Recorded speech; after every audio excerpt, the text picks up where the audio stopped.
At some point in your journey to a shackle-free destiny, you may decide that it's time to invest in a generator. And the main hurdle to overcome with that decision is procrastinating whether to purchase a top dollar, top of the range model or a less expensive, more budget-friendly version. Well, I recently made the decision to purchase a generator, and I found myself in the same position of uncertainty regarding price as you are probably in right now. So I did my homework to determine my needs. I researched a lot, pondered a little, and then I made a decision.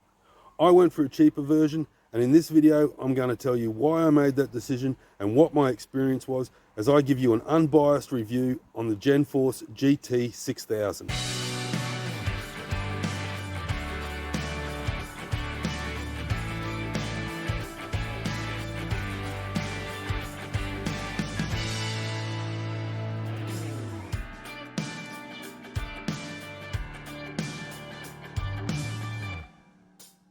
Once you've made the decision to purchase a generator, the next step is to determine how much power you are going to need or want, as the case may be. My setup runs off of a 260 amp hour lithium battery that charges fairly quickly from a 140 watt solar panel on the roof and a 250 watt portable panel. I've got the standard 12 volt lighting as most older vans, but I run a 230 litre 75 watt 12 volt only compressor fridge. I also run a laptop and a second monitor through a 3000 watt inverter for a few hours each day when I'm off grid. When I'm hooked up to 240 volts, I use a 9-stage 16 amp charger, which will charge my battery from 10% to full in around 24 hours, depending on how heavy my usage is at the time. For me, the generator is to supplement my power while the solar is not sufficient during bad weather while I'm off grid. I wanted to be able to run multiple items at the same time, such as aircon, my laptops, an electric jug, all whilst charging my battery for a few hours or so. This all meant that the smaller 2000 kVA generators would not suffice, so I started researching larger models. 2700 kVA to 3000 kVA was still not enough power. Then I eventually found the GenForce GT6000. A whopping 3.7 kVA of power, which GenForce claims translates to 3700 watts, which is achieved with superior efficiency to generate optimal power. This would indicate that there is no power loss between what is generated and what the output is. If you're not sure of what the difference between kVA, watts and kilowatts is, I'll leave some useful links below. I'll do a video on that topic down the track, so keep an eye out for that one. Okay, so before I go any further, I want to stress and make absolutely clear that this video is not, I repeat, this video is not a paid commercial for GenForce. I have no affiliation with GenForce, and I receive no compensation in any way, shape or form from GenForce, or from anyone else for that matter, for the information that I'm about to share.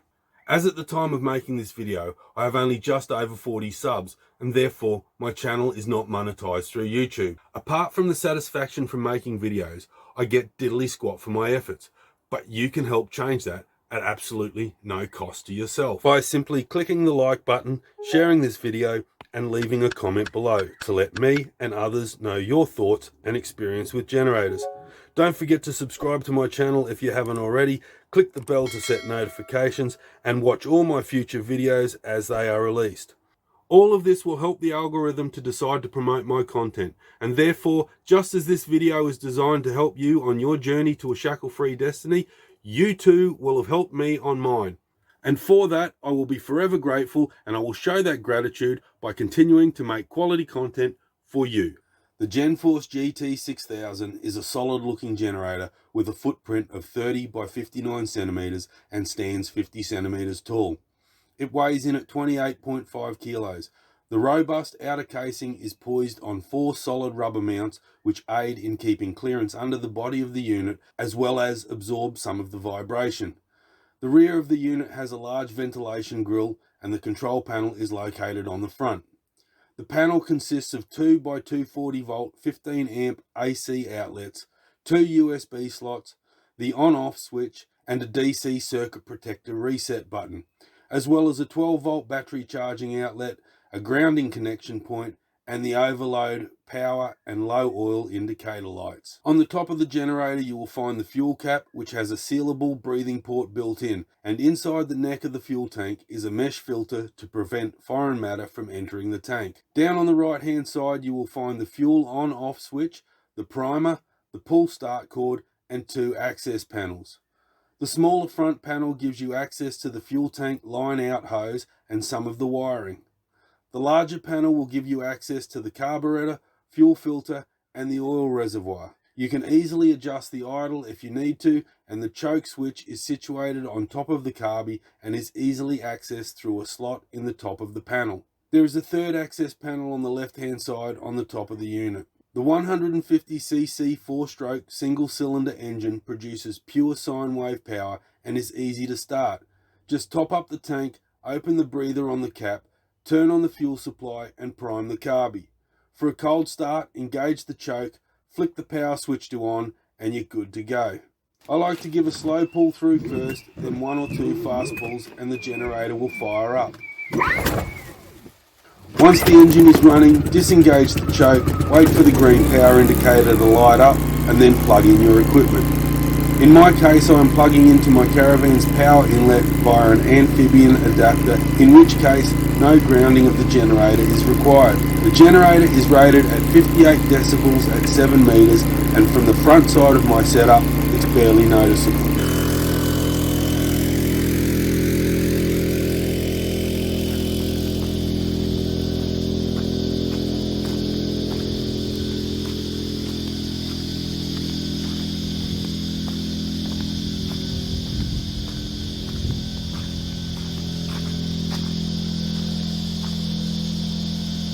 The only place that I found to supply this generator was an eBay store called Mytopia, and it was priced at 729 Australian dollars. With a discount voucher at the time, I paid $633 Australian, including delivery, and the delivery was pretty prompt. Upon purchase, I received a link to the owner's manual in a PDF file. My overall experience with this generator has been extremely satisfactory.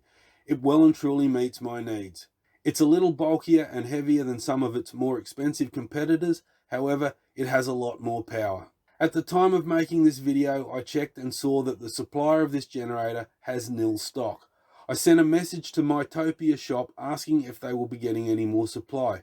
The vendor promptly replied advising me that the GenForce had been remodeled and is now labelled as a GenPower. Whilst researching prior to my purchase, I found this video review from a bloke who had purchased one of these when they were called GenTrax. He uses his as a backup power supply for his house, and his video helped me to decide. I'll leave a link to that video below as well as all other relevant links. As a quick disclaimer, I am not a qualified electrician or mechanic, so any information in this video is purely a recount of my experience with this product and is not to be taken as professional advice. Do your own research, make your own choices, and use your items how you see fit. So there you have it. My opinion is that a cheaper budget price generator was the right option for me. Hopefully you got something out of this video and it helps you with your decision. Don't forget to like, share, comment and subscribe, and I'll see you in the next video on your journey to a shackle-free destiny.